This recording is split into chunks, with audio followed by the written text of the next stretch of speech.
Real Talk is a series, or more a platform, for a young, resistance-oriented and democratic Middle Eastern diaspora in Berlin. And it especially serves for the purpose to make their political discourse visible in Berlin.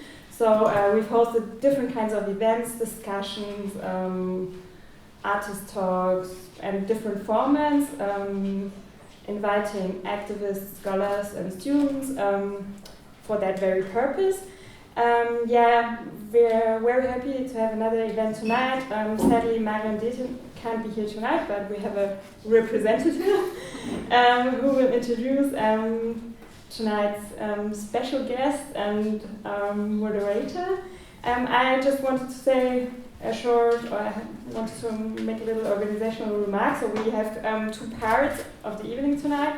The first part is the lecture by Sam, and the second part will be a panel discussion.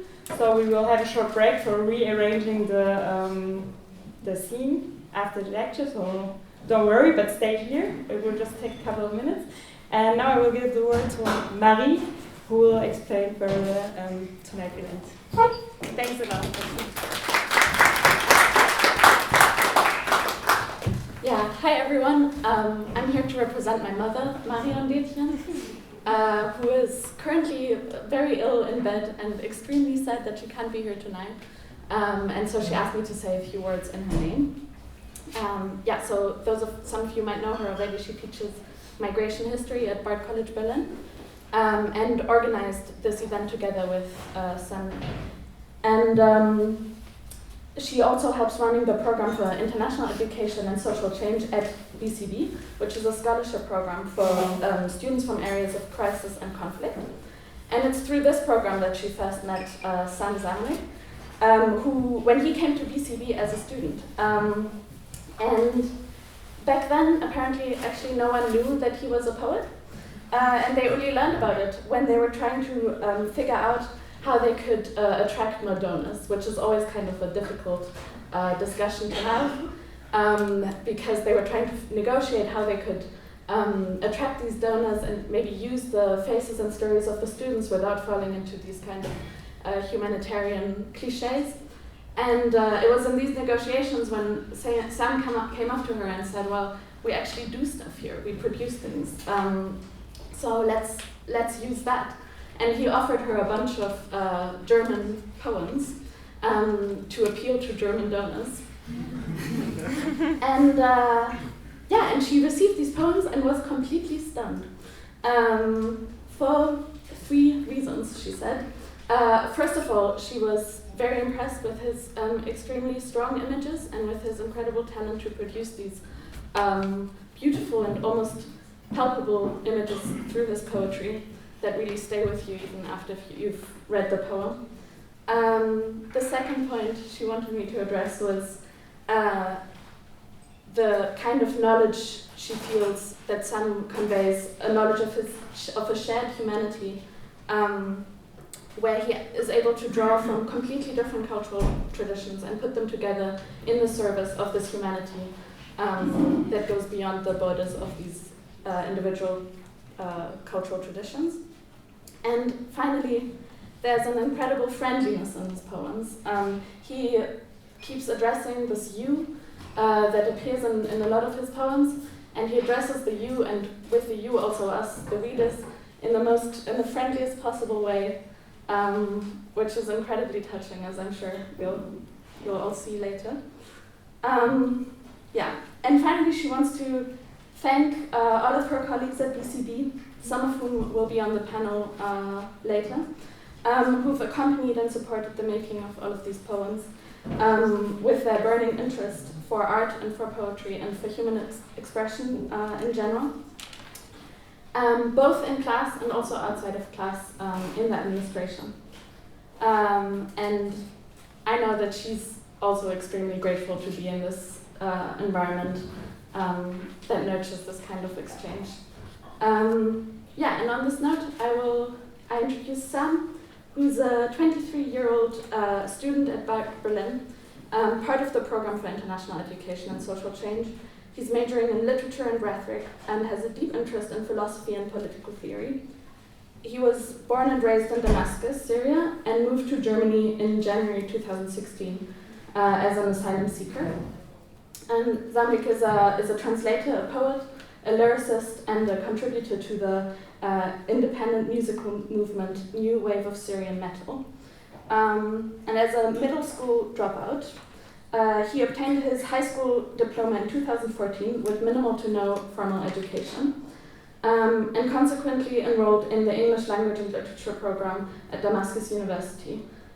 There, together with his professor Amani Ali, he founded the Damascus University's first ever poetry club, which is now called the Poets Society. And there they focused on writing and refining poetry in the English language and provided the students with a safe haven for unfiltered expression. And at BCB, Zamrik continues to write in the same vein, melting several knowledge bases into one form, and this expression is culminating in his upcoming poetry collection, Sophistry of Survival. And later he will be joined on the panel, which will be moderated by Patty Nash, who's also a poet and a translator. She received her MFA in Poetry and Literary Translation from the Iowa Writers' Workshop, where she was a Truman Capote Fellow and an Iowa Arts Fellow. Her work has appeared in and is forthcoming in publications such as Jubilant, West Branch, the Bennington Review, the Journal, and elsewhere.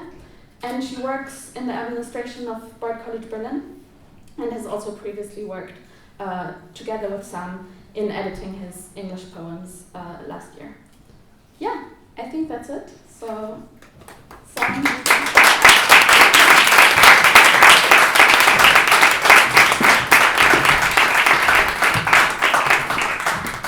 Thank you, Marie. Thank you all for being here. Thanks to the Volksbühne for hosting us, and for the PISEC program for granting me the opportunity to learn more about the world I live in and find my voice. I will be starting with a German poem. It's called Integrationswillig, which will be followed by an English translation. I'm pretty sure everyone has a handout, I hope. You can follow along. There will also be one German poem without a translation that is not in the handouts, which will be, I guess, an exclusive for the German speakers. But it's my fault, actually. Anyhow, this is Integrationswillig. Ich komme aus keinem Mutterleib. Ich komme aus keinem Mutterland. Meine Zunge kennt keine einzige Muttersprache. Mutterlos.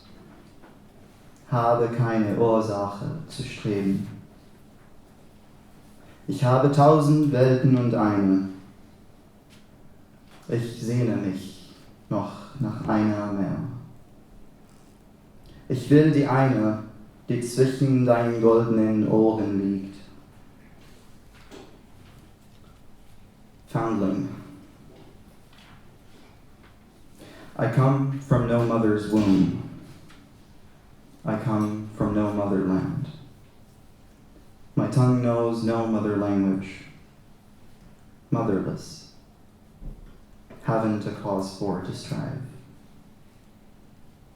I have 1,000 worlds and one. I yearn for yet one more. I want the one that lays between your golden ears.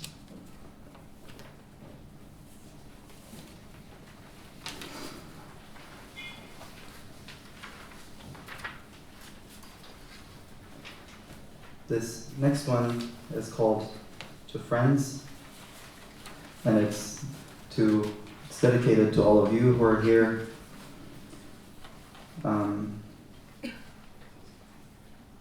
I wrote this on a day not unlike this, and to friends. You will see me on a good day, when your fingers are freezing, and when the sky is gray with your thick breath, and you may see me smile. When the wind jostles your limbs and shakes them, like the boughs heavy with dew, I will walk with you the longest mile.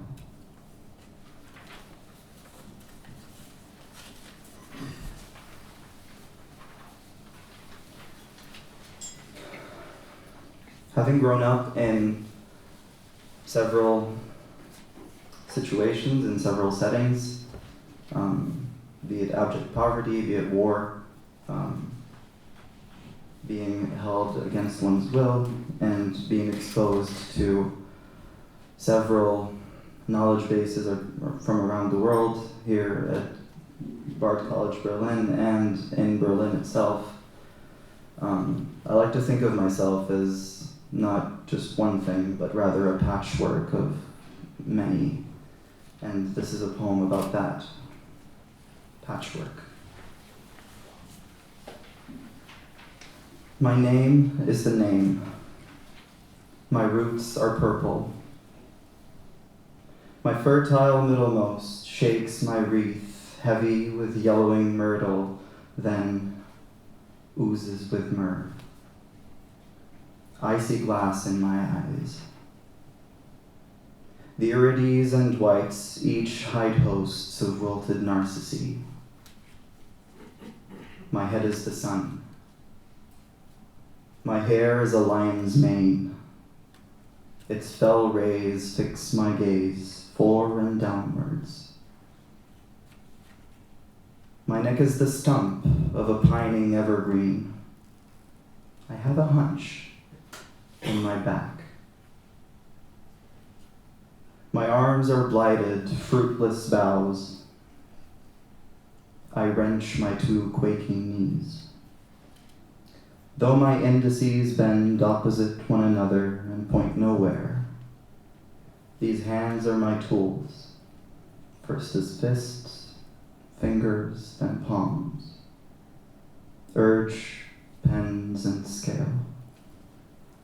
I stand on 10 toes sewn into steel, 4 soles and heels cast after broken cobblestones. On my 1000th day, I wet the bed.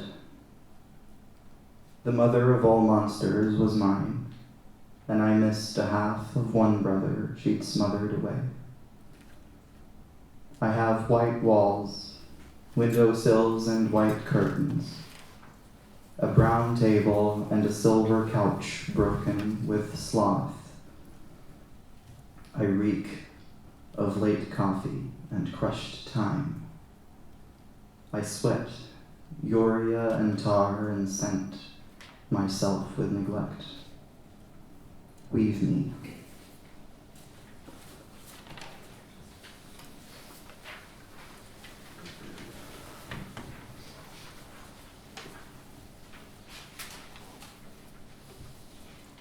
The next poem is called Blackness Simile.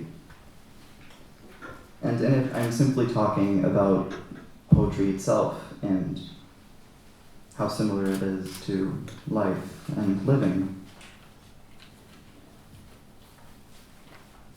And so, ein Gedicht ist wie ein Leben, eine Unwahrscheinlichkeit, die sich in etwas gekleidet hat. Beide blieben nicht von der Sünde, den Willen zu äußern, verschont. Auch nicht das Nichts selbst. Auch das wurde aus seinem Unsein herausgezogen und zu etwas aus geätzter Luft gemacht. Am Anfang kleidete sich das Bewusstsein in einen Drang. Der Drang kleidete sich in eine Stimme. Die Stimme ging nackt und verlor sich in der Lautheit, bis die Zeit sie fand und in winziger Stückchen schnitt. Sie kleidete jedes von ihnen in sein Gegenteil und erschuf so Bedeutung nach der Art seiner Vorfahren. Simile. A poem is like a life, an improbability that clothed itself in something. Both were not spared the sin of the will to express, not even nothingness itself. It, too, was dragged from its non-being and made into a thing out of etched air. In the beginning, consciousness clothed itself in an urge. The urge clothed itself in a voice.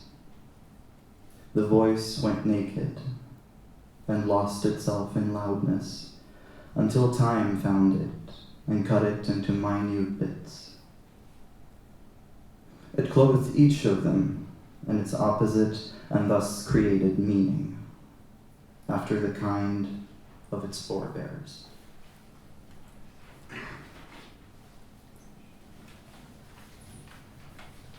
And now the German exclusive. Verrätermund.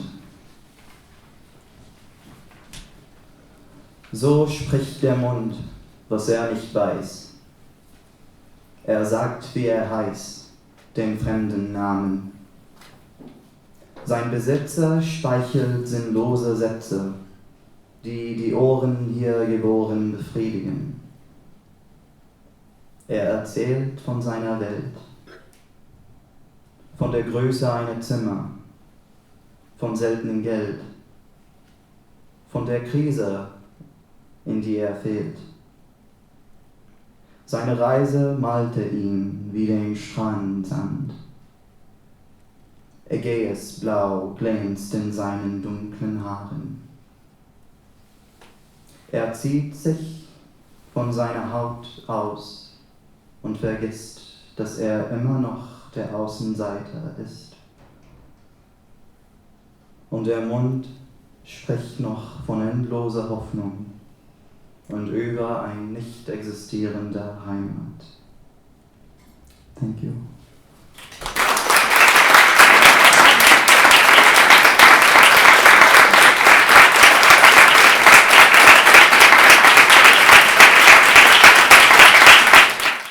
Hello. Hi, I'm Patty. I'll just have a little quick note about how this panel will go. First, we'll hear an introduction from Jeff about Sam's work, and then we'll continue on into a conversation between Ariane and Sam before sort of expanding into the larger panel. So I'll first read some bios of my colleagues here. Ariane Simard teaches creative and academic and critical forms of writing, including a special writing method called Language and Thinking at Bard College Berlin. I'm sure a lot of you are familiar with that. She holds an MFA in creative writing fiction from the University of California, Irvine, and has studied formally with the writers Leonard Michaels, Grace Paley, Mary Gateskill, Bharati Mukherjee, and Jim Crusoe. Ariane teaches her students how to discover their own writing voice through the process of critical inquiry on topics ranging from art and literature to social justice. She taught Sam as a first-year student in one of her courses and has been accompanying his writings ever since. Jeffrey Champlin teaches literature at the Barenboim Said Academy and has been teaching at Bard College Berlin. He was for a number of years head of Literature and Society program at Bard College's partnership with Al-Quds University in the West Bank, Palestine. Before he taught at NYU and Middlebury College in the US. His teaching and research focuses on connections between literature, the fine arts, philosophy, and political theory. His book, published in 2015, The Making of a Terrorist, on classic German rogues, turns to Goethe, Schiller, and Kleist at around 1800 and their negotiations of political violence. Champlin has also published on authors such as Sophocles, Hegel, Kafka, and Hannah Arendt. I always forget how that's pronounced, sorry. and is an associate fellow at Bard College's Hannah Arendt. This is like, it's a thing, like for a decade this has been a thing with me. He's taught Sam in his classes, as well as, and now there's just he's taught Sam, so I think I'll just end it. Francesco Giusti. Francesco teaches at Bard College Berlin in a faculty cooperation with the ICI Berlin Institute for Cultural Inquiry, where he's currently affiliated and used to be a fellow. He completed his PhD in comparative literature at Sapienza University of Rome and at the Italian Institute of Human Sciences, then pursued his research on the history and theory of the lyric at the University of York and the Goethe Institute in Frankfurt am Main. He's a member of the Center for Research in Philosophy and Psychoanalysis après coup at the University of L'Aquila. He's published two books devoted respectively to the ethics of mourning and to creative desire in lyric poetry, and most recently co-edited with others the volume Poesia e Nuovi Media. His work has appeared in Modern Language Notes, The Italianist, Italian Studies, and several other Italian and international journals. So I'll give the stage over to Jeff. Thank you. So this is a brief introduction to the poetry volume that Sam has written, and I thought I would just share it with you this evening and reflects a bit on some of the courses and the work we did together. When Sam showed up in my seminar on Romanticism at Bard Berlin, I sensed that he was looking for something in between. An eloquent student, he dove into Frankenstein and German idealism, circling through illuminating paradoxes of the divine residue of abandoned subjectivity. I soon learned a bit of his story, finding his own world in American music as a kid. He grew up as effectively bilingual before leaving Syria during the war. A startling pacing from the start. In the connection between music, literature, and the Middle East, I initially oriented our encounter through Edward Said. Said teaches that Romanticism is fatally implicated in the projections of Orientalists who imposed the West's own disavowed violence and irrationalism onto colonial lands. With Sam, though, the East was coming back with its own songs, and apparently in my languages of English and German.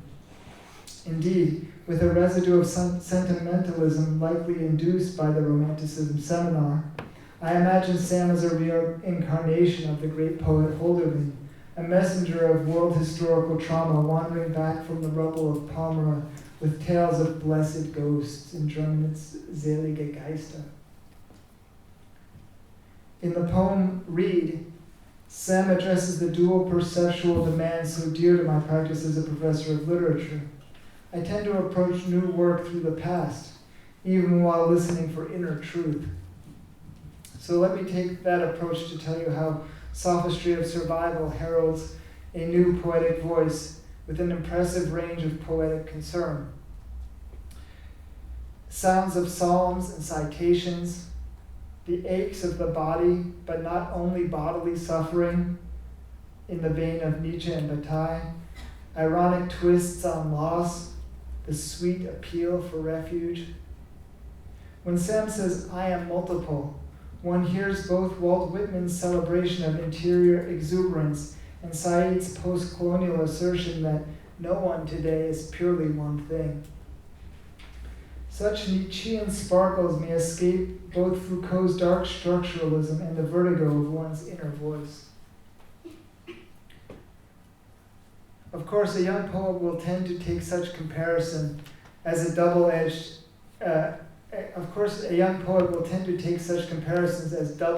compliments, to which I will just say that the artist seeks their own voice, while the theorist looks for arcs of meaning and global insight. Sophistry of Survival begins with a lovely invocation of the muse that invites the reader to listen to the ellipses. I can thus only conclude with an echo of Sam's appeal to the ... Thank you.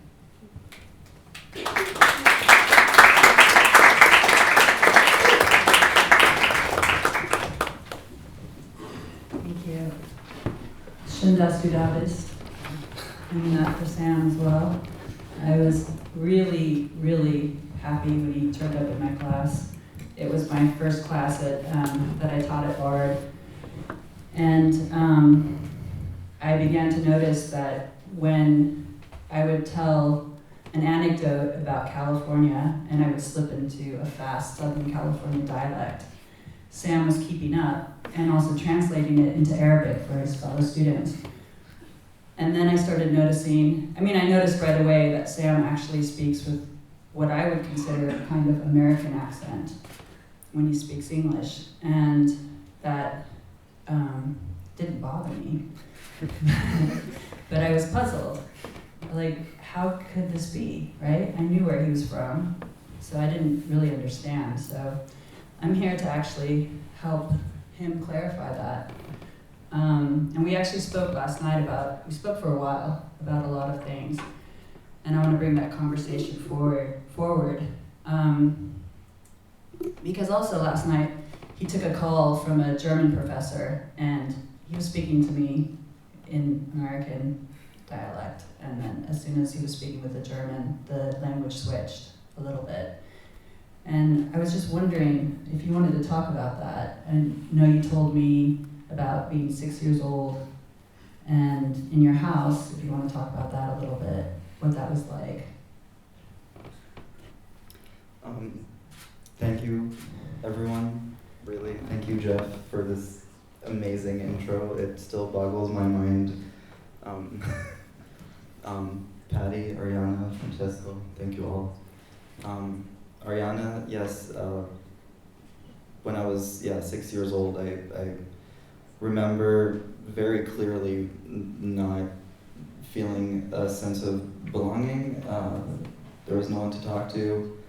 I wasn't allowed any freedom of my own. I wasn't allowed friends. My life was going to school and going back home.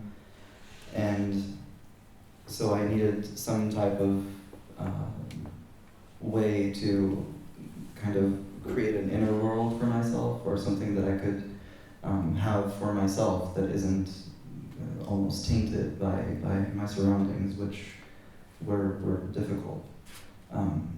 And I found that in films and in music. And throughout my childhood, I remember, because I really wanted to leave, I remember just listening to songs on repeat and kind of with a notebook, just jotting down whatever words I could make out from these songs, or whenever I was watching a movie, I would imitate the way that people are speaking, the way that people carry themselves in speech and in language. And for a long time I thought, it's just another thing to learn. It's not, I guess, the focal point. But then, as I grew up and progressed into my teenage years, when I was about 13, my situation with kind of freedom changed, because I was finally able to kind of go out and speak with different people who shared the same interests as me and the same inclinations.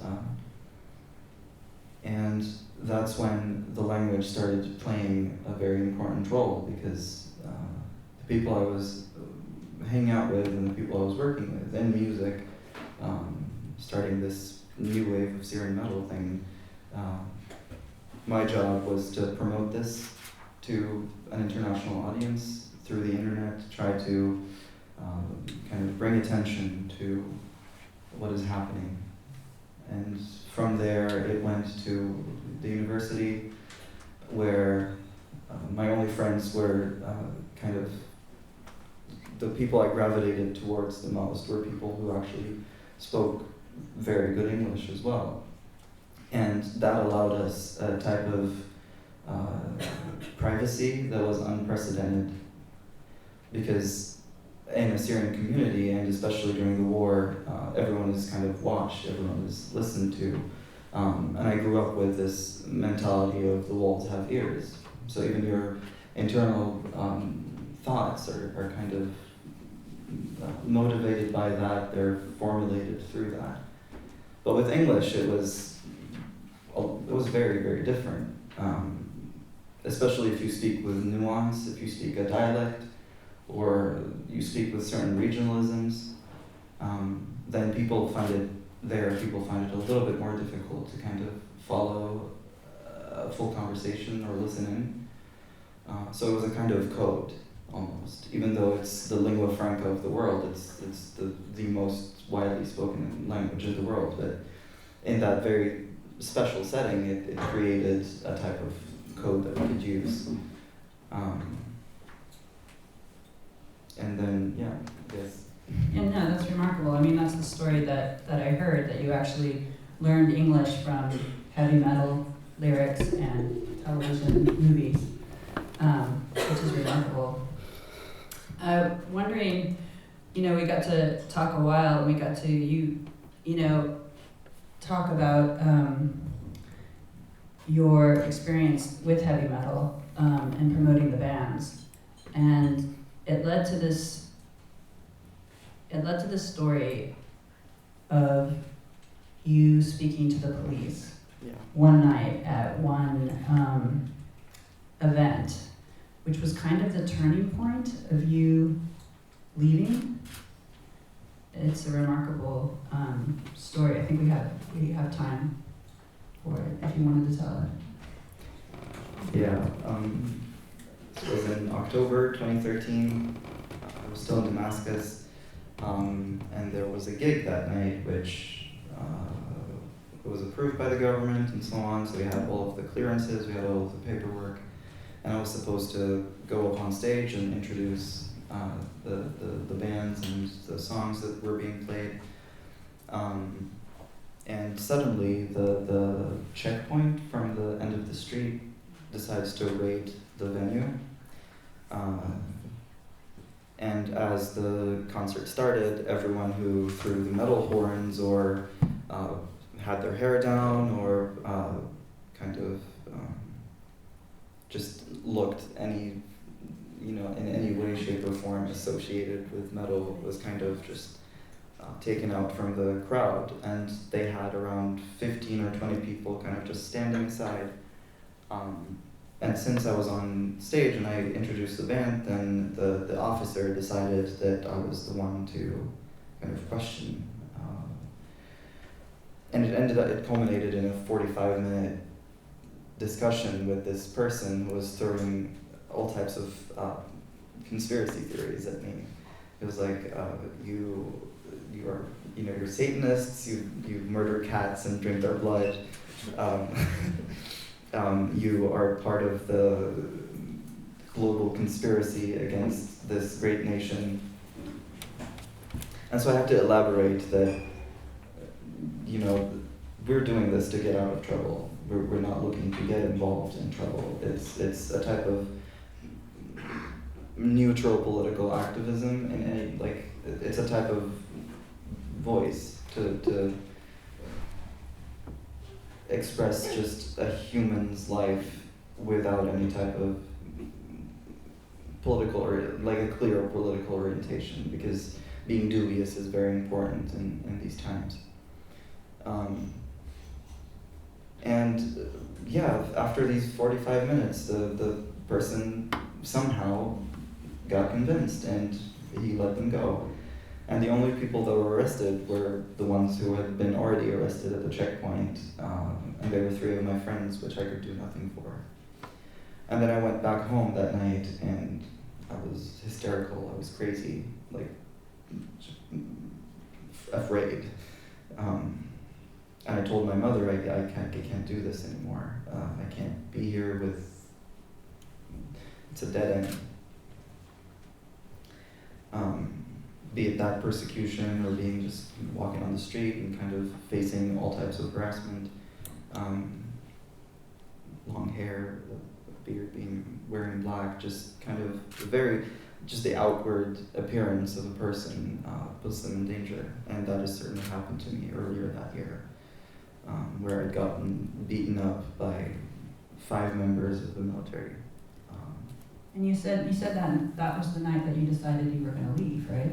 Well, I wanted to leave for a very long time, ever since I was a child, but this was the turning point where I decided that, yeah, this is the time and I need to get on it. Except that on that night, it was actually the night that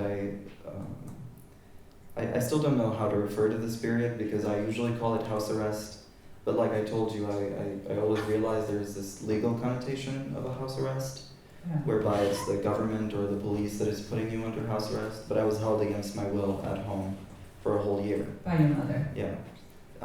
From the 24th of October 2013 until September 2014, I didn't see the street, I didn't touch the pavement, I was just at home, and naturally I had nothing to do. So everyone also kind of gravitated away from me. And so that was a very defining moment in terms of loneliness, in terms of like having to sit down with myself and figure out what is going on. What do I have that could possibly save me from this? And eventually that was the university, which I got accepted into somewhat haphazardly. Okay, and this is when you said you read a lot. Yeah. So you have these two periods then where you, at 6, you were writing down lyrics and movie words from movies, not even knowing if you were spelling them right. And this period of house arrest when you were reading and going to the university. Yeah, I was, the movies and the writing and the songs continued all throughout that period, and these have been constants almost all of my life. But during that period, I really focused on trying to improve what I knew, and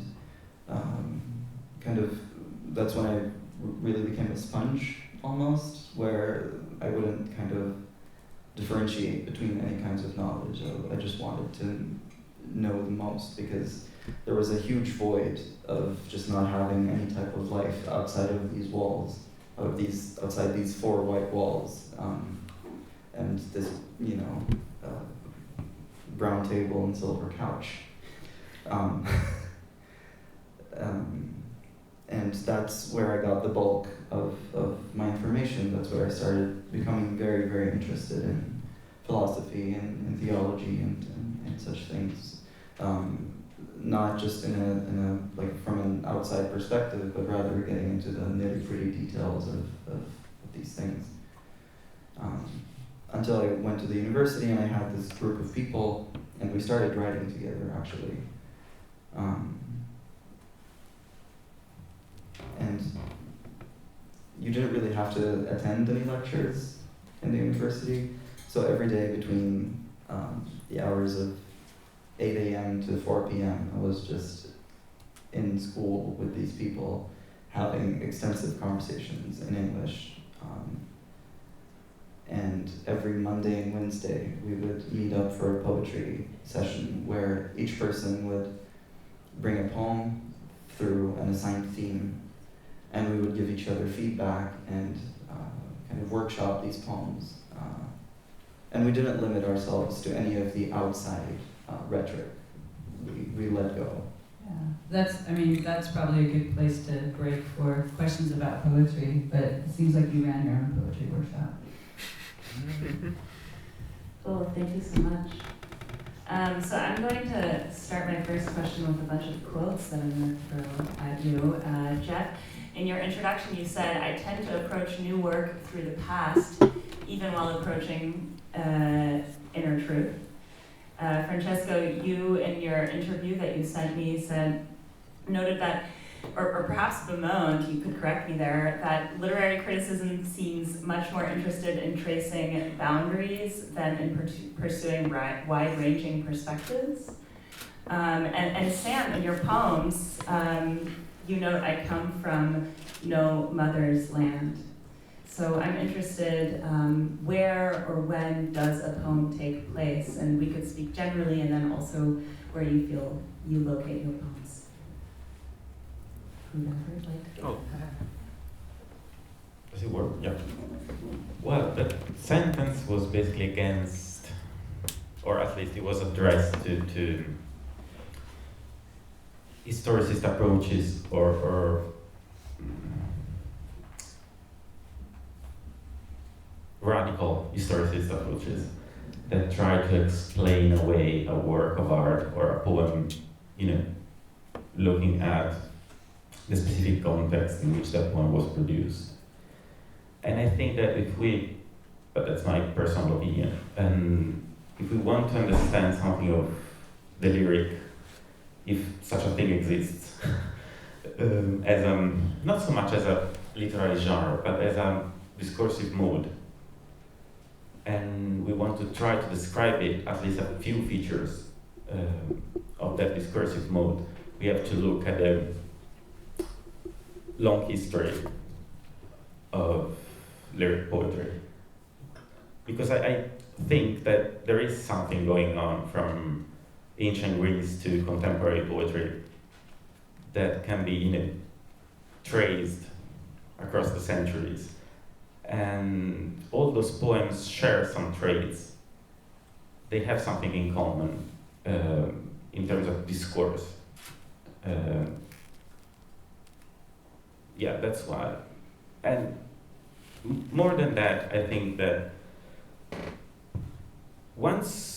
if we put some effort in it and we try to find what the lyric might look like, we can also start thinking of something lyric in other literary genres or in other arts, like in films, in novels, and performance arts, anything. So would you say that that the lyric happens in the present? So when a poem is always located or happening in the present tense as it's being articulated? You mean that the poem is written in the present tense, or that there is, that's Jonathan Caller's idea, that a lyric poem is not a representation of an event previously occurred. It's not mimetic in that sense. Every time a reader reads a poem, that event is happening right now. The poem, every time it is read, presents itself as an event. And that makes possible, I think, another phenomenon that is interesting with regard to the lyric, which is its weird capability of being repeated or reiterated in completely different contexts. The same words, the same phrasing, the same arrangement of words can be used for completely different aims to completely different ends in completely different contexts, even in completely different epochs. That's one of the things that I find interesting in the lyric as a discursive mode.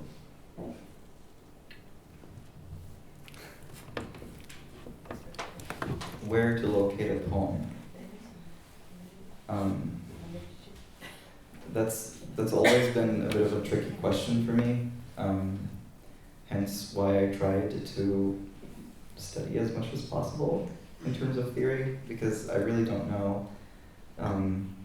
There are poems that I feel can still diffuse their meaning without their context, and that's usually what I try to go for. Whereby the poems are not necessarily attached to me or referencing anything that has to do with my own personal context. Rather, the words could assume a life of their own in a certain sense, whereby, just like Francesco said, every time a poem is read, that event occurs all over again, and it becomes this experience, it becomes this kind of totality in this moment, and that's all the poem has to be, I think. It's that ability to kind of capture a moment and keep it even years and years from now. And this is actually evident in any, why do we still read, Sappho or Shakespeare or Poe or any of these poets, if we only read them through their context, sure, we'll gain some type of extra information, but that extra information might not necessarily concord with our own personal readings or our own understanding or our own. So I feel, a poem has or should have space for the reader to put themselves into it.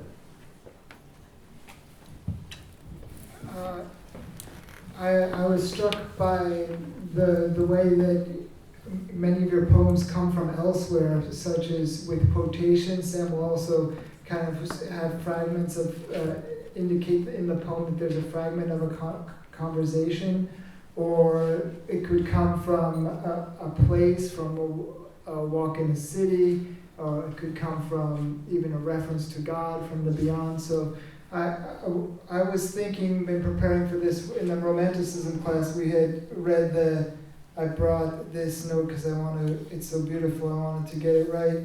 This beautiful and mysterious page called The Oldest System Program of German Idealism. Mysterious because it's not yet, has not yet been determined if it's written by Hegel, Schelling, or Hölderlin. And this authorship is evinced in the themes, and it's about the kind of recombining of poetry and philosophy and all fields of knowledge. And towards the end,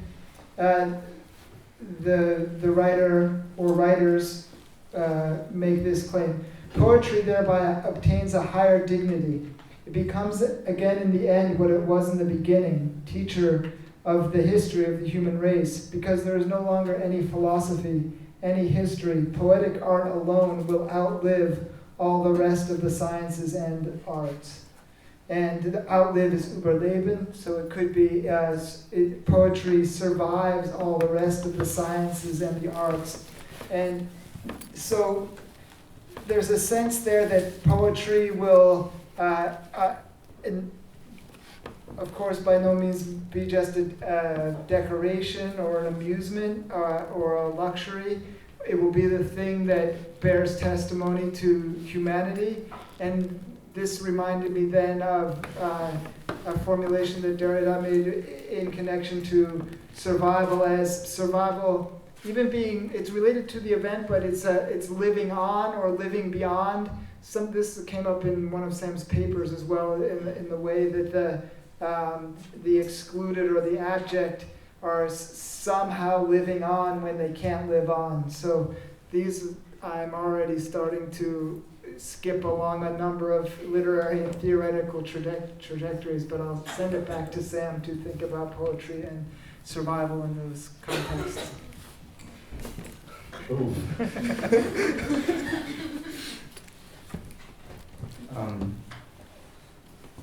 Well, I certainly do agree that poetry is kind of I call it the art of all arts, because you can really locate it in a lot of different things. To me, I have this weird notion that every person's idiolect, or the way each person speaks, is its own poetic language or its own poetic form.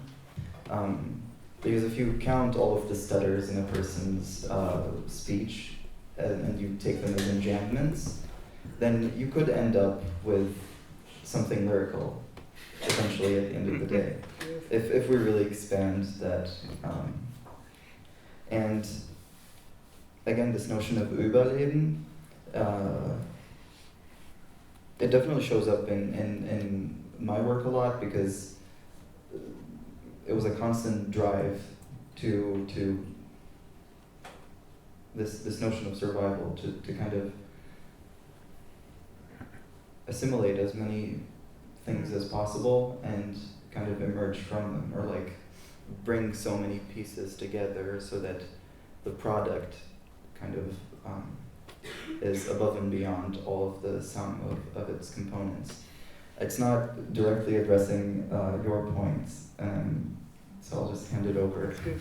Back to me, I guess. I'm really glad both of you actually spoke to something that I was going to ask about, which is, Sam, when I was reading your work, and I think even in the reading just now, I was really struck by the strength of the first-person speaker in your poems, sort of the I figure, because I think it's pretty intuitive as a reader of poems to think, oh, there's a linear correlation between the experience of the poet and what is expressed, perhaps symbolically or perhaps like under a veil of, art, but what is expressed in the poem. But, and you mentioned this in your introduction as well, and in the fact that there are so many citations in Sam's poems, and you as well, Francesco, when you were speaking of sort of the discursive mode of lyric poetry. I'm really interested in how you create speakers in your poems and how you see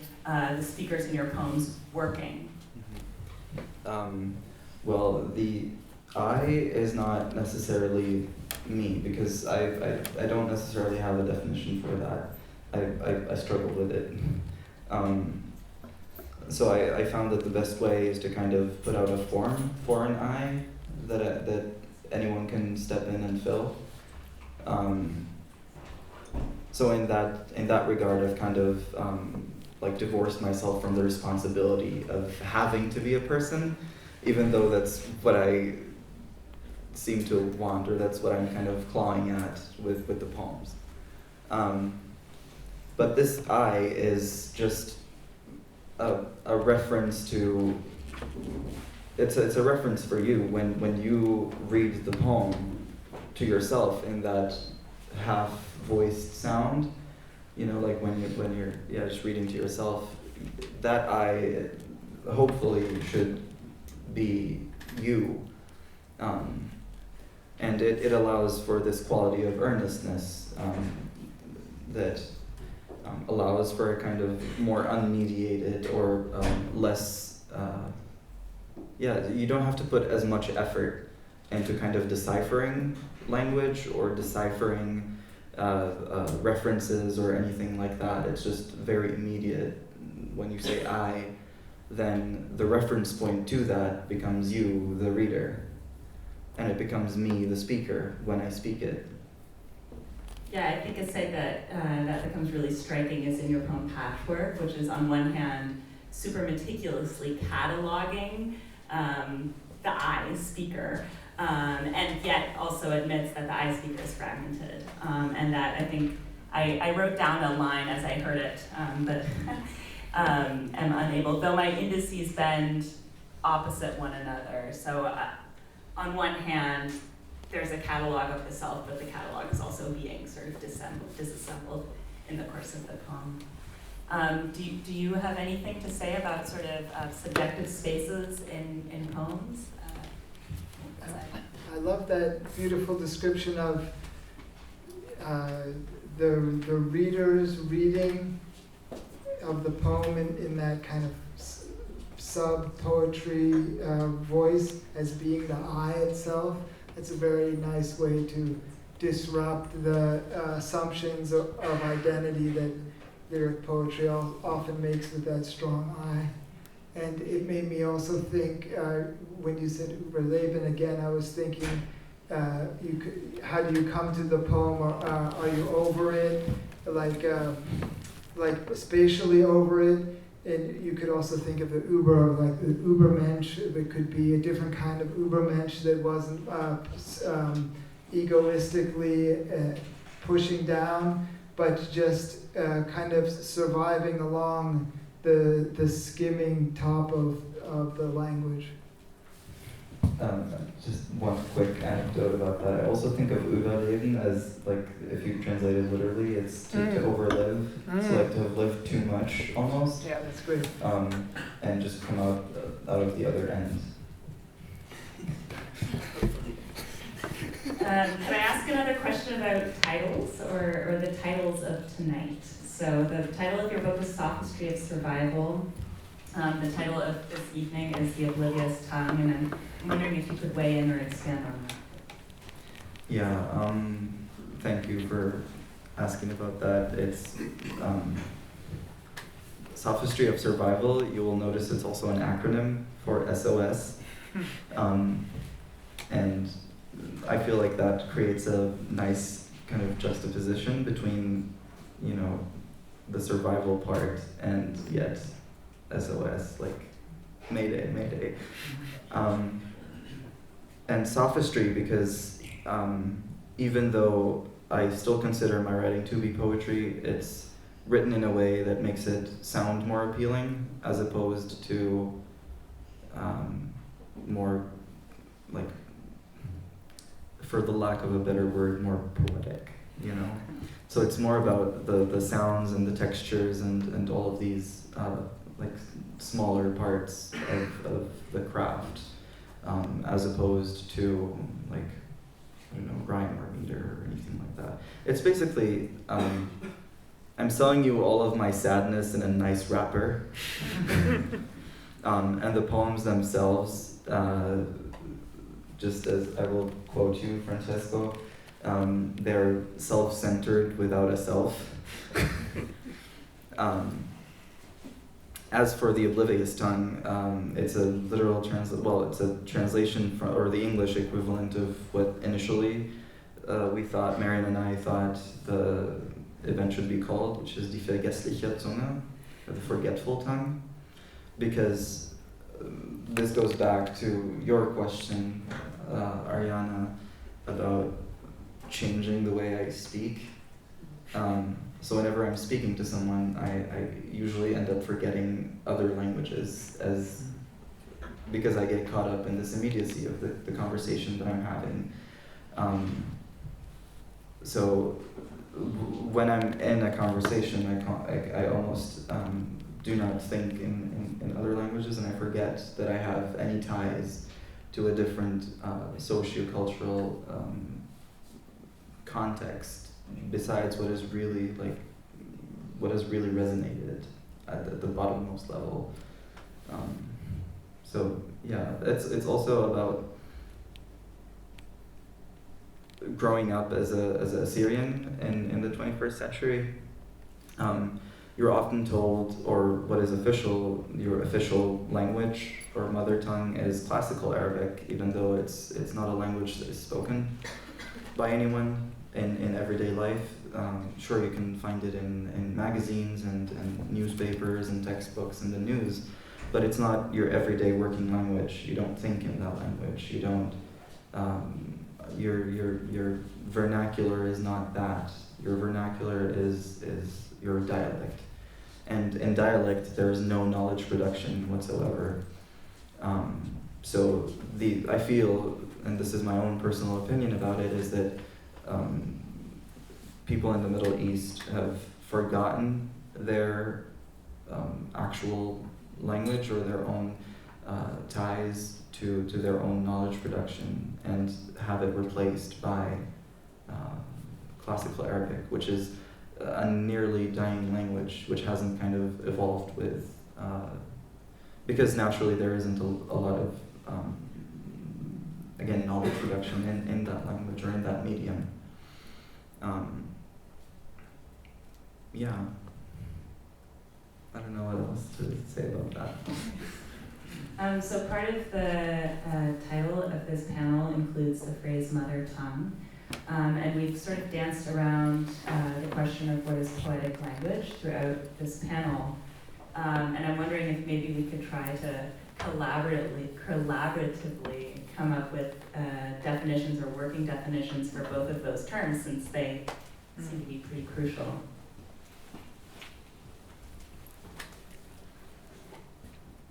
Well, I was interested in something you said, that there is no knowledge production in classic Arabic. Yeah, that's not what I meant. It's not colloquial, like folkloric.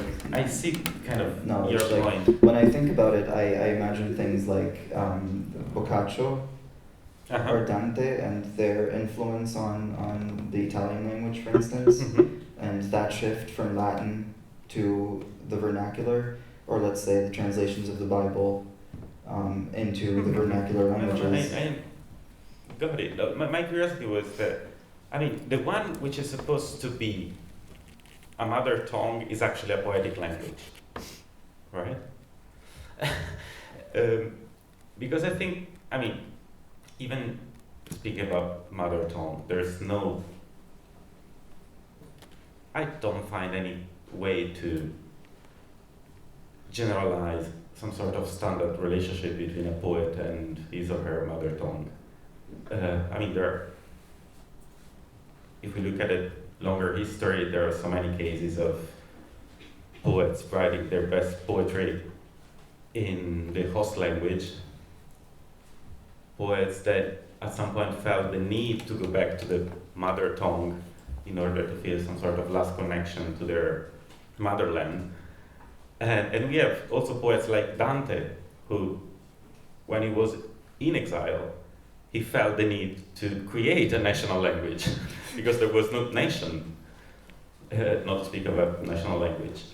So I think, we should distinguish between mother tongue as some sort of natural language, if we still use that definition, which is kind of weird, but anyway, and a poetic language, which is something that kind of code that a poet adopts, or in the best cases, kind of creates, at least partially.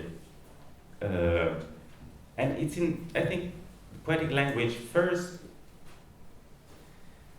has to, when a poet creates or tries to forge his own language or her own language, they have to respond to a really long tradition. And for instance, in your poetry, you not only write in English as a natural language, you are in dialogue with the British and American tradition of poetic language. And probably you're also in dialogue with the Syrian poetic tradition. I cannot, of course, I cannot hear or see those forms, but probably they are there. So a poetic language, I think, without sounding too wanting to sound so too optimistic, but I'm not the only one to say this, and it's Jean Ramazzani's obsession, that poetic language is kind of transnational in itself, kind of inherently transnational.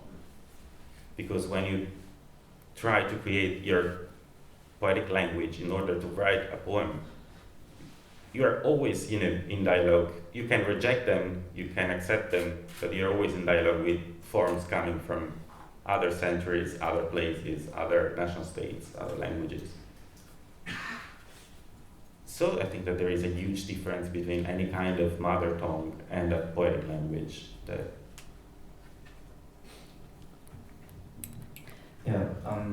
What I mean by a mother tongue, and I guess I have my definition, my working definition of it would be your mother tongue is your socialized language. Mm-hmm. So the one you use for your everyday immediate experiences with people. And so naturally, right now, I guess, because I live here and because I live my everyday life in English, then that could be my mother tongue. It's also the one you have the best command of.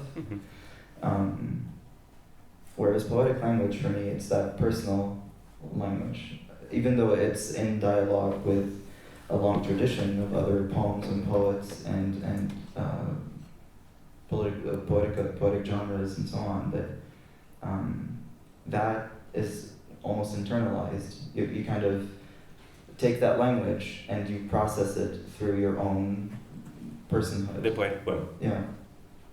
Whereas the mother tongue is externally reflexive. So when you speak to another person in that social language, there is a kind of unspoken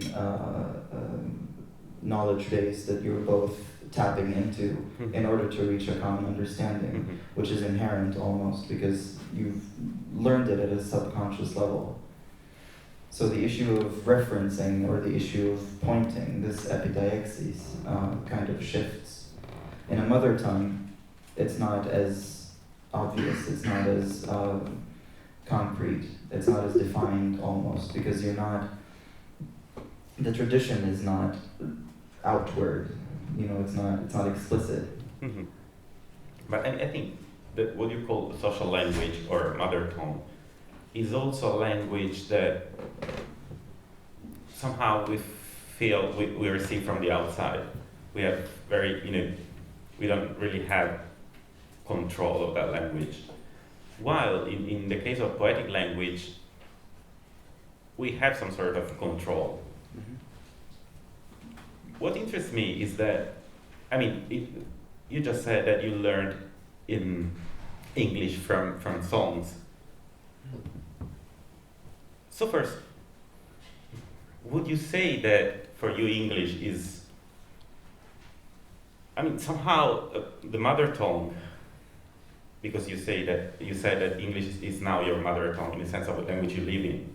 So, for you now, your poetic language and your mother tongue kind of come to coincide. And because you learned English as a poetic language. And at some point in your life, you began to actually speak it in a kind of social context. Yeah, I learned English through these traditions and through songs, and Mm-hmm. I did learn it externally because naturally I think that's the only way you can learn unless you Yeah. make up your own language. But the way that I did learn it is kind of very distanced from those speakers. So eventually I just ended up with the end product, Mm-hmm. just the language itself. Mm-hmm. And that's why I say I could step into it and make it into a supplement for a mother tongue. Whereas my mother tongue, or the dialect, the original one, is always external. It always depends on speaking and being understood without any previous knowledge. Like I could just run randomly on the street to a random person and say a word, and it will 100% be understood, even though that person could be the most alien from me. So the lines do get blurred, but my notion of a mother tongue, it's just it's one that has kind of created that very first basis for your conceptual understanding of the world around you. Thank you. I was going to take it the other way. If on the one hand you have a kind of richness of dialogue, dialect, which isn't getting into the classical Arabic, I was going to ask you about maybe the role of English in international education, or the kind of way we might try to translate texts in class, and we might say Überleben and translate it literally, and then someone else might compare it to Nietzsche, and it can have some beautiful moments of almost like a poetic bubbling up, just with that kind of, it's a mix between like fumbling around and really having a deep insight to what's going on in the texts, and how that kind of experimentation and the poetic work that you do might go against or parallel or against a critique of the broader use of English. Barbara Casson has said that this tendency leads to a globish, just kind of mix in. It's a demand of capital that everybody speak English and plug into the system. So how do you see like poetic or scholarly work kind of working around that? That's a very good point, actually, but I feel like since we are in this historical moment where English is the lingua franca of the world, and it's the language of globalization, then there's really no escaping it. So now using English is kind of, it's almost necessary if you want some type of wider understanding. Because with English, it ceased to be a national language for a certain nation a long time ago, with globalization. So it allowed it to expand in a way that is different from other languages. It's no longer tied to a certain a certain notion of customs or traditions, even though those exist in the language, but it's gone beyond them.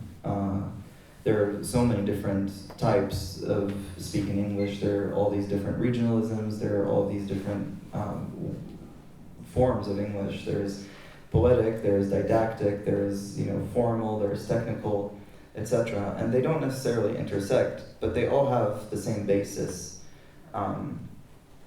So yeah, it's a global language, but it still allows you the space to make it your own in a certain way, just because it has that fluidity to it, I feel.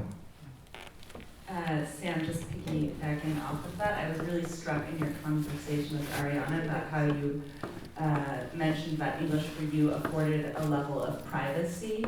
And initially, I thought you were really just speaking about the sort of privacy of writing poetry, because I immediately thought of sort of the condition of secrecy that Ingrid Christensen mentions when she's speaking about like what it is to write poems, which is kind of like you enter this zone and you don't really know where you are. You're a secret even to yourself, and I think that that is sort of an interesting aspect that. Yes, on one hand, English has this sort of, has been commodified and can be sort of intelligible or understood broadly, but then there's still this sort of privacy or particularity of poetic language. I find that sort of interesting. It's a bit ironic, isn't it, that you use the most global language in order to be, to say things in secret. It seems counterintuitive, but it worked because of that very specific setting almost. I don't think that would have been the same if it had been in the slightest bit different. So yeah, that's very dependent on that very specific setting. But and that's one of the cool things I find about the language is that it could host these regionalisms and still be formed in a way that allows you to encode things, but at the same time, you could just immediately switch and kind of appeal to that broader audience. And then there's the issue of this idealism, which is, now it's looked at as globish, or, that sees globalization as a type of negativity, and of course, it for the most part, it is when in tangent with political society and economic structures, but being able to speak with so many people at the same time with so few words, that's to me it's a form of magic. Is that what you meant when you mentioned your incumbent idealism Yes. earlier? Yes. It's idealism turned on itself. There's a lot, there's this hope that the world will be, sunshine and peaches, but there's also the crushing reality that it isn't. Do you associate an ideological project with writing your poems? Ooh. It's a tough question, sorry. I'm curious. I mean, I have my own ideology, but I don't necessarily want to restrict anyone to it. I feel like that's a bit, it's my definition of some form of authoritarianism, to kind of put thoughts into someone's head and have them think that way just because you reasoned that it's better. So no, I guess the only ideology I have is for each person to make their own world, which is still idealistic. But it's doable in real life. Everything's crushing. That's kind of you slither. You make something out of it. Yeah, I noticed that in your title even, Sophistry of Survival seems to be deeply ambivalent on both ends to an ideological project. Yeah, ambivalence is exactly that. I guess this is a good moment to take it to the audience. I believe there is a microphone somewhere, and if not, I'm sure we could just have people speak very loudly. If you have any questions for Sam or the panelists. Florian. Do I have to go first? Just about Arabic. Do you? I'm Florian. Just about Arabic. You write also in Arabic? If so, do you write in Syrian colloquial Arabic? How do you relate what you said about writing in English? You can bring in German too if you like. To what you said about classical Arabic and how one doesn't quite live in it. Leave it vague like that. Thank you. Well, I've tried and failed to write in Arabic. But now when I do, I try to write in my dialect. Because I feel if you start producing knowledge or if you start producing any type of literature in one language or the other, then that should snowball, like create a snowball effect, hopefully. But classical Arabic I just find alien to me because it doesn't speak to anything that is tangible. Especially with my own experience, because it's the language of textbooks and the news and political rhetoric. And growing up under the Assad regime, I also learned a very specific form of classical Arabic, which is kind of centered around the figurehead and a lot of ambiguities and a lot of you have to be ambiguous in your everyday speech in classical Arabic especially, and it's a language of what did I call it? Grandeur. There's a lot of grandeur in it, which I don't necessarily stand for. So what was the second part of your question? How do I reconcile that with writing in English? Not how do you reconcile, but have you thought, as you write, do you notice differences or similarities about that? Yeah, since definitely. you have, everybody lives in languages differently in different contexts, right? And that sort of stark difference between a classical literary language and a colloquial language is something that's sort of maybe more defined in Arabic. In English, the main contrast that came up in the discussion was that between what you called the mother tongue, the social interactive language, poetic language, and also the Globish as the sort of perhaps impoverished but nevertheless somewhat magical language.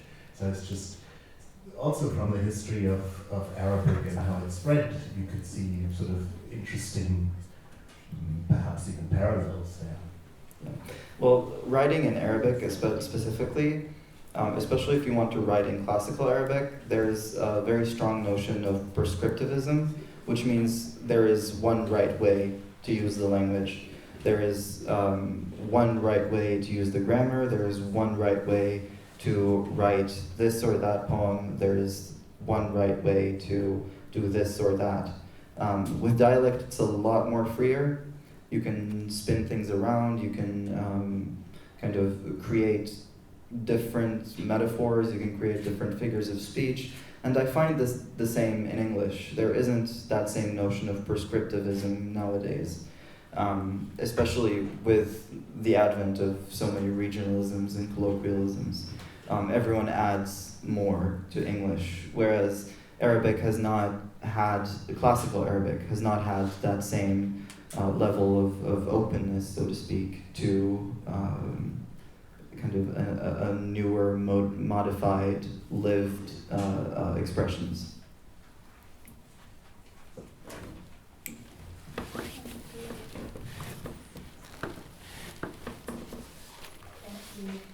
Hi Sam, thanks for the reading. I found it really moving and beautiful. And my question is about how you say were learning English through songs, and those were a good inspiration. And I'm first wondering, what are some of those songs and types of music specifically? And also, how do you think these poems that you read tonight could they transfer into song, and would that change them in any way, or are they meant to be read in the way that you presented them? And how does that correlate to the way that you understood the poetry of songs kind of at the beginning and now through reading them? Well, I grew up listening to a bunch of different genres of music, but I think the first form of music that actually kind of shifted my attention to the use of language was rap. Even though I spent a very long time not actually listening to rap, and I still don't, but it was just that quality of how you can arrange words and how you can follow a beat and kind of create new images and reference things in such quickness. But then what really informed the bulk of my writing and what really informed the way I write as well is metal music. And because there is this propensity in metal music to use poetic language a lot, and actually really take from like Victorian era poetry or Romanticism proper. So you often encounter songs that have, thou and thy and like all of these like somewhat dated language, and it like opened up it actually felt trans-historical, so that to me was kind of the standard way of like writing poetry. Of course I had to burst that bubble in a very bad way. And then as for these poems, I do try to write in a certain way that the words themselves do carry some form of musicality in them and have some form of weight, or physical, at least, physical influence. And basically the way I think about it is that if I'm going to put words in your mouth, I might as well make them pretty,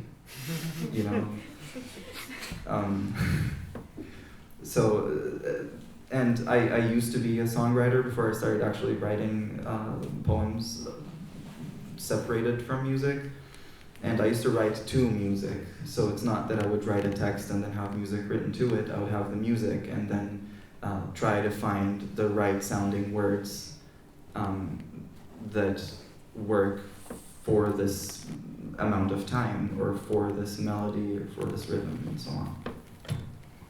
Thanks. Thank you. Hello. I'm interested in just now when Sam and Francesco were talking about mother language. And I think, Sam, you said something about how the mother language is not working outward from the tradition. And particularly noticing that you love German literature, English, and you did sometimes also like using different language in one poems and translate them. I wonder, how do you, in this engagement related to several literary traditions, as in if the mother tongue is not outward, how does this language go? If there's a direction. And also I wonder whether you guys would agree, particularly, we have a lot of discussion, we had a lot of discussion on different languages, national languages, so on and so forth. Would you say that all languages are foreign languages?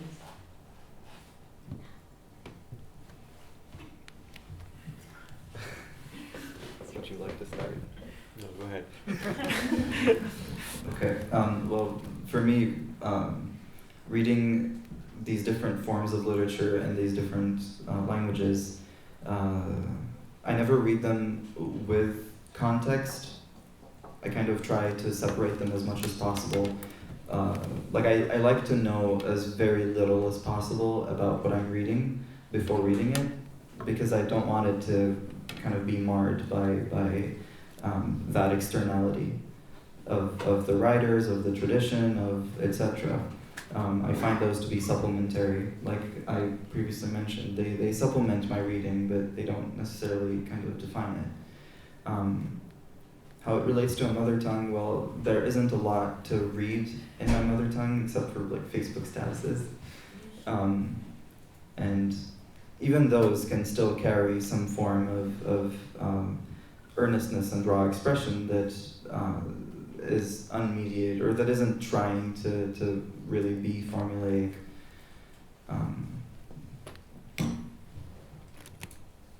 I would like to know more about the last part of your question. If we think that every language is a foreign language, what do you mean by foreign language? Particularly Sam's experience is a lot of different kind of alienation. Particularly when you even talk about mother tongue and your relationship with your motherland, it's also with that form of alienation. So, and while Francesco, you also used the notion of natural languages as the more intuitively mother tongue. So, yeah, that's why. But then, I guess in that case, all languages kind of. This is an acquired language, in that sense. There's no natural language, you mean? All languages are acquired. They're not kind of native to anyone. Is that what I can jump in and call. Is this still on? I'll call out Vera's Lacanian impulse here, and let's just put it straight that the language. I can see really how the language is like basically alienating. You could also get like so if you wanted to look at Lacan's diagrams about how the S of the subject is crossed out, that would be one way to do it. You could also look like at a little baby trying out different phrases, like, and my 11-month-old has done just doing like weeks of different things. So it'll be like da da da, or it'll be like ah ah ah, and you slowly see in the beginning there were some like different vowels. Like we made a joke that his first word was heureuse or something like almost happy in French, but he quickly lost that French vocal, which I can't do either anymore. So you could see like a kind of in the same way, in the same time that language is an assimilation, it's also an alienation from a primordial state. And you could also figure this out as I sometimes tell my students, if you like meditate a lot, like on a regular basis, you could understand the origination of concepts in language. Yeah, actually, I want to jump in here because a lot of times what people don't understand with language acquisition, especially with infants, is that the infant isn't learning sounds; it's actually forgetting sounds. I don't know, so that when you like what's happening with Jacob, right? Yeah. Is that when you have a child and they're saying words that you recognize, there's a biochemical response with the parents where they light up, and that lighting up creates a biochemical response with the child, and then the child that synapse forms, and the rest of the synapses with other sounds, like I guess Jacob speaks French now, but you won't, because the parent won't be like, oh, French word, woo, because the parents aren't French speaking. So what Sam was going through, right, and when there's like a traumatic break between the parents and the child, is those synapses aren't quite as formed in the same way. And so then when we talk about like a mother tongue, right, and we're talking about how we're actually forming our languages, there has to be that response back and forth to actually form all the languages, all the words that you need within your language, like all the 200,000 that you need when you're young. I guess my continuous question is that because what you talk about in terms of your own personal language as poetic language, would you see that as a form of tradition? And do you find it then in that case actually there's a tradition in terms of different kind of Exile experience being expressed in a poetic form.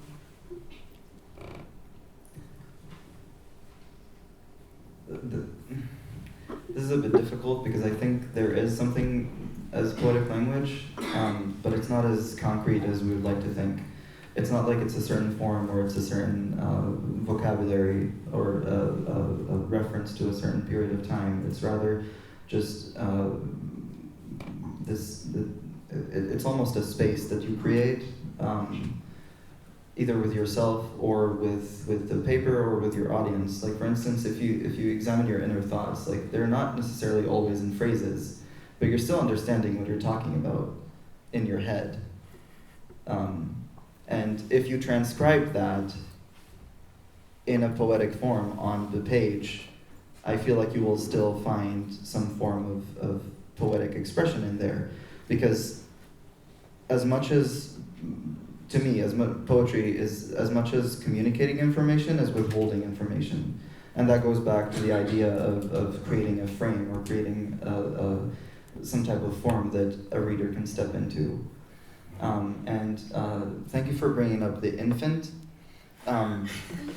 because I feel that's how most learning takes place, or that's at least in my opinion how most learning should take place, whereby you recognize that you know a lot and you're simply kind of conditioned to forget a few things, be it sounds, be it concepts, be it anything. And that's why I was saying that a mother tongue is always a socialized language, because when you're born, you're conditioned through your parents and your immediate surroundings to speak this language. And, you know, as Ariane elaborated, these synapses start firing more frequently, and it gets, so the way your mind comes to function and the way your mind comes to make sense of things is through these synapses. They just become recurring. So it becomes a natural language in that sense. But it's still acquired, because you're not coming up with your own kind of new arrangement of sounds and attaching them to meanings. You're still using others' sounds and others' meanings attached to that in order to reference something that you want to reference. It's just the way you use that creates a poetic language or otherwise, if that makes any sense. Something that you were talking about where you were speaking English in order not to be heard by English speakers, but precisely to not be heard by people who weren't understanding what you were saying. And so my question was, in a context where, at our school, where people speak both Arabic, English, and German, what language do you use when you don't want to? That's a very good question. I often find, here's the thing, the building blocks of up here, they're still in English, and that's something that has really affected the way I've been these past 3 years, because now I get to use English in my everyday life, and so my own personal thoughts don't seem so private anymore. They feel scrutinized by this lens of everyone around me at BART. And while that was a constructive thing for the most part, it still led me down some really bad experiences. And that's why I've been now trying to just kind of reformulate my relationship with my dialect, so I could again have that personal inner monologue without the scrutiny of the outside.